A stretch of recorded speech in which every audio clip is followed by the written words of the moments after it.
Hey guys, welcome back to Nature's Cadence Farm. Today we're going to be working on the 99 Ford Escort again. And if you would like to see some more videos about this car, I've got some out there, a playlist actually, and some other videos. You can check that out up there. Anyways, today we're going to be working on our lower engine mounts. Well, one rear transmission mount, I'm not sure exactly what they call it, but I'm going to put some links down below for the parts that I use. So I got these on Amazon, so check out down below and you'll find what I got. So this is the front engine mount, and this is the rear engine mount, and these mount down below there, and well, engine transmission mount, however you want to call it. This is definitely the engine mount that goes in the front. I believe they might call this rear transmission mount or lower mount nonetheless, or upper engine mount or lower engine mount. Anyways, so we're going to get underneath of here. I'm going to show you what we need to do to get this done. Underneath the car, you'll see there are some bolts that I've already loosened up here, and then toward the rear of the vehicle I've got the bolts loosened up here and over here, over there, right there. So the first thing you'll do is remove the 17mm bolts. There's 4 of them. I'll just put one in right there, but there's 2 over here, and then 2 over here. And you can go ahead and take those off without jacking the motor up like I already have here with the jack on it. So those are 17mm, so let's pull those off.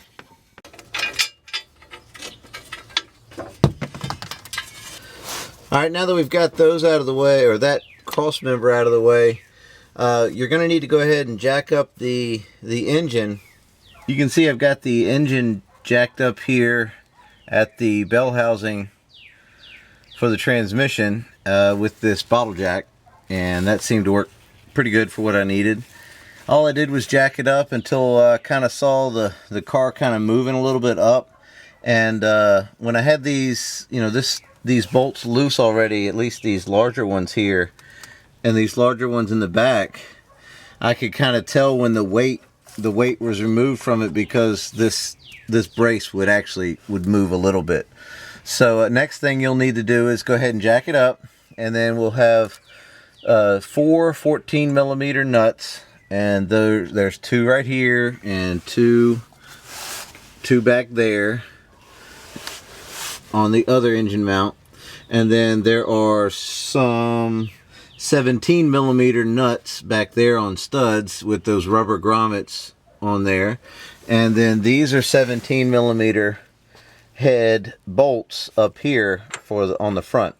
So let's go ahead and get these off and get this brace out of the way. I'm going to start with removing these nuts for the engine mount, at least the front one. I'll go ahead and pop these off the back here, the rear mount. Again, 14mm. And now removing the 17mm nuts that hold the rear of the brace up, and these rubber grommets. Here's what the rubber grommets look like. So they pop right off of there, slide right off the bottom.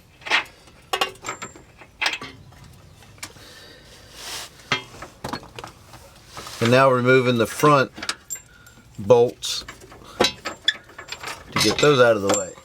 So be careful not to lose these. There's 2 washers here that go between this brace and the rear mount. So make sure you hold on to those, don't lose them in the dirt or wherever you're working on your stuff.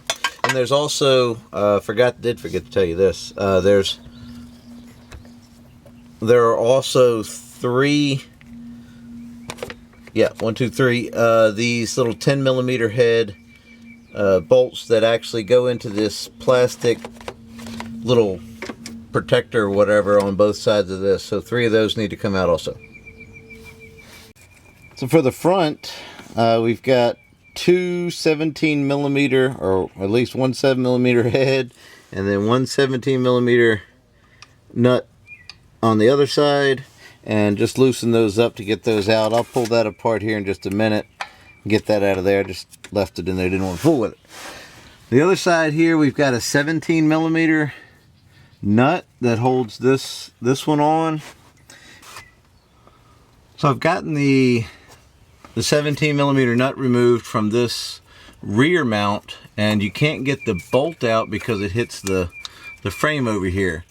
So went ahead and loosened up the nuts on both sides of these bolts. Those were 17mm, and the head here on both of these bolts are 14mm. So what I've done is removed the lower bolt, left this upper bolt in here. You can see the head still up there. And then what that gives me is the ability to kind of swing this around a little bit. So push your bolt as far as it'll go that way and kind of twist everything there, and you can see that loosened up the bolt enough to slide out of the bracket and remove the mount from the bracket. Let's get the new mounts and go ahead and get them in place. So remember, when putting the new one in, the longer bolt goes in the back. So we're just going to slide that up on the bolt. Just like that. Back in the hole there. Looks like I might need two hands for this job. So let me go ahead and get this in here and I'll get right back. Got all the bolts in place. You can see the nuts. Remember where that raised part goes toward the driver's side. Went ahead and got the nuts started back onto this bolt for the mount. And remember, the longer part of the mount into the back toward the rear of the vehicle. Got that bolt in place. I'm going to tighten everything up here, and let's go ahead and get this front one in here so I can get the wrenches out one time and tighten everything up. So yeah, I'm just going to slide that bolt out of the way.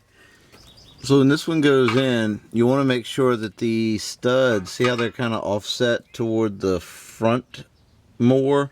That's the orientation you want them. So you can see they're not exactly centered up. And so this is how it needs to go back in here. So I'm going to get these all tightened up and in here, and we'll go ahead and get all of the brace and the cross member and everything put back on. Got everything tightened up. 17mm here, 14mm here and here. And I went ahead and tightened up the bolt that holds the mount to the bracket that goes to the engine. That's, you know, 17mm. I left that a little loose so it could kind of pivot a little bit when I was putting this on here, so I got the alignment right, so I didn't put the mount in a bind. Did the same thing back here. Don't forget the washers that go in between the mount and this brace here. These 17mm back here, 14mm here, and this is 17mm over here for the nut that mounts on there. I left that loose too, so it could pivot and swivel. When I got this back on here, you can see it, it's kind of straight up and down, kind of, it's maybe tilted toward the front just a little bit. So I got everything tightened down. I'm gonna go ahead and put this cross brace on here, and that will be it for underneath of the car. I got that cross brace put back on there, 17mm head bolts, bolt them right up there, tighten everything down good and tight. So anyways, thanks for watching, guys, and we'll see you next time.